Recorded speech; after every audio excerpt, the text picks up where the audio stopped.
South ఇండియాలోని అతి తక్కువ ధరలకి రత్నాలనందించే ఏకైక సంస్థ 6JVR.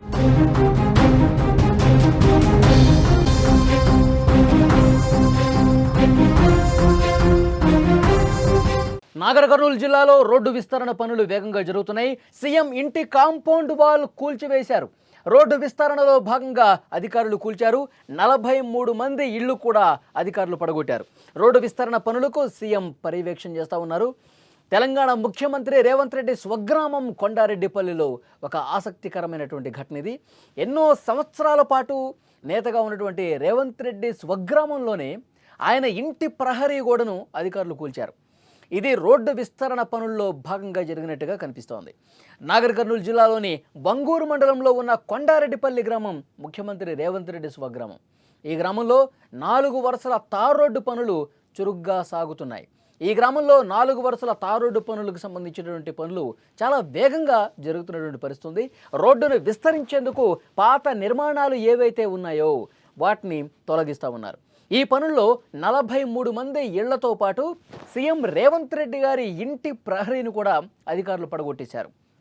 2 రోజుల క్రితం ఇంటి ప్రహరీని పూర్తిగా కూల్చివేత కార్యక్రమాలు అక్కడ జరుగుతున్నాయి. 2 డేస్ నుంచి ఆ విజువల్స్లో ఆ దృశ్యాలు కూడా మీరు చూస్తున్నారు. ఈ రోడ్డు విస్తరణ పనుల్లో ఇళ్లు కోల్పోయిన బాధితులకు పరిహారం అందించాలని సీఎం రేవంత్ రెడ్డి గతంలోనే ఆదేశాలు ఇచ్చారు.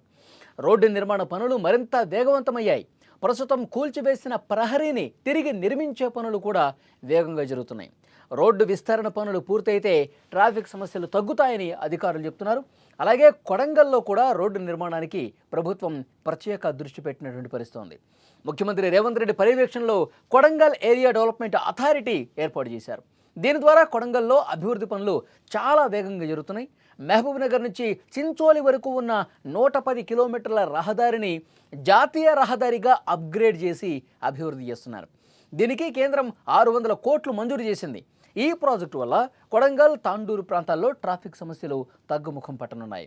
ఇదిలా ఉంటే రోడ్ల అభివృద్ధి కోసం రాష్ట్ర ప్రభుత్వం భారీగా నిధులు కేటాయించి అభివృద్ధి చేస్తున్న పరిస్థితి ఉంది.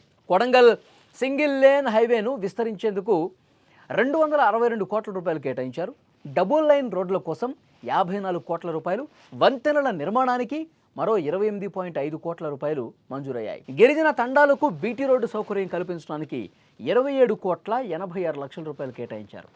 ఈ పనుల పర్యవేక్షణను స్వయంగా ముఖ్యమంత్రి రేవంత్ రెడ్డి చూసుకుంటున్న పరిస్థితి. విజువల్స్లో మీరు చూస్తున్నారు. రేవంత్ రెడ్డి గారి నివాసం దగ్గర ఉన్నటువంటి ప్రహరీ గోడను కూడా పూర్తిగా కూల్చివేసి అక్కడ చర్యలు తీసుకున్న పరిస్థితి. అలాగే 43 మంది ఆ గ్రామంలో ఉన్న మిగతా ఇంటి నిర్మాణాలను కూడా పూర్తిగా కూలగొట్టిన పరిస్థితి. ఎందుకంటే రహదారుల విస్తరణ జరుగుతోంది. సో ఒక జాతీయ రహదారి నిర్మాణం అక్కడ 4 లేన్ల వరుసలతో జరుగుతున్న పరిస్థితి. సో దాంట్లో భాగంగానే ముందస్తు అనుకున్న ఒక ప్లాన్లో భాగంగానే ఇంటి నిర్మాణాలను కూల్చేస్తున్నారు. అడ్డొచ్చినటువంటి రేవంత్ రెడ్డి గారి ప్రహరీని కూడా కూల్చి దాదాపు 400 కోట్ల రూపాయలతో ఈ రహదారి నిర్మాణం జరుగుతుంది. ముఖ్యమంత్రి రేవంత్ రెడ్డి గారు పర్యవేక్షిస్తూ ఉన్నారు. నిరంతరం అక్కడ కార్యక్రమాలన్నింటినీ కూడా అక్కడ స్థానిక ప్రజానికం కూడా ఎప్పటి నుంచో కంప్లైంట్ చేస్తూ ఉన్నారు. ఇక్కడ రహదారులు చాలా ఇరుగ్గా ఉన్నాయి, చాలా ఇబ్బంది ఉంది, ఇటువైపు నుంచి అటువైపు వెళ్ళటానికి కొంత నరకం కనిపిస్తుంది, ట్రాఫిక్ కొంత ఎక్కువైపోయినటువంటి నేపథ్యంలో దీన్ని విస్తరించాలనే డిమాండ్ ఎప్పటి నుంచో ఉంది.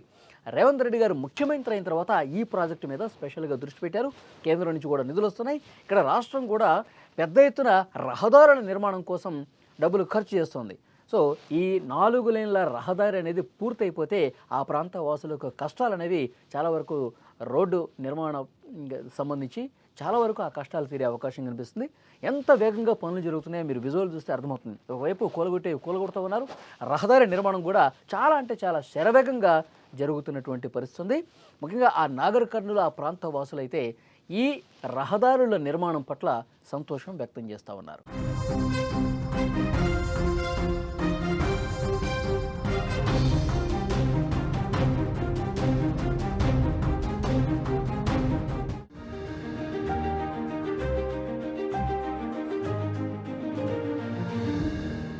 క్యాంటీన్లో ప్లేట్లు కడిగిన సంజిత్ కొండ ఇప్పుడు కోట్ల రూపాయల వ్యాపారం చేస్తున్నాడు. గేదెల షెడ్డు వేసిన ఎంఎస్సీ స్టూడెంట్ అక్షయ్ ఇవాళ బెంజ్ కార్లో తిరుగుతున్నాడు.